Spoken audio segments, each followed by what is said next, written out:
ஐயா, நானும் எனது தோழனும் மாட்டுத்தாவணியில் நடக்கும் ஒரு பேச்சு போட்டிக்கு செல்வதற்காக தூத்துக்குடியில் உள்ள பேருந்து நிலையத்தில் அமர்ந்திருந்தோம். அப்பொழுது அங்கு இருக்கக்கூடிய ஒரு இளம் வயது கொண்ட நபர் பிச்சை எடுத்துக்கொண்டே எங்களிடம் வந்தார். வந்தவரிடம் காசு கேட்டார், அவருக்கு கொடுக்க வேண்டும் என்று சொல்லி ஒரு நல்லெண்ணத்தோடு என் தோழன் ஏதாவது அவருக்கு செய்ய முடியுமா என்று கேட்டார். என்னிடத்தில் இருந்த 50 ரூபாயை எடுத்து அவருக்கு போட்டேன். 50 ரூபாயை போட்டா என்னங்க சொல்லணும்? நீங்க நல்லா இருக்கணும் ஐயா என்று தானே சொல்லணும்.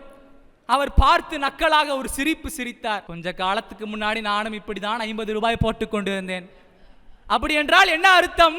இன்னும் கொஞ்ச நாளில் நீ இப்படித்தான் பிச்சை எடுக்க போகிறாய் என்ற அர்த்தம். இதே நபர் திரும்பவும் வருகிறார். அங்க இருக்கக்கூடிய நபர்களிடத்தில் பிச்சை கேட்கிறார். என்னிடத்தில் வருகிறார். ஐயா போடுங்க ஐயா.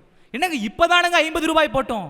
அப்படியா, நீங்க இன்னும் தூத்துக்குடியில தான் சுத்திக்கிட்டு இருக்கீங்களா என்று சொல்லி அந்த நபர் எங்களை பார்த்து கேலியாக சிரித்தார். ஏன் சொல்ல வருகிறேன், இளம் நபர் 30 வயதை தாண்டி இருக்காது, கிழிந்த ஆடைகளோடு பேருந்து நிலையத்தில் பிச்சை எடுக்க வேண்டியதற்கு என்ன அவசியம் ஏற்பட்டது? நம் நாட்டில் திட்டங்கள் இல்லை என்பது தானே உண்மை.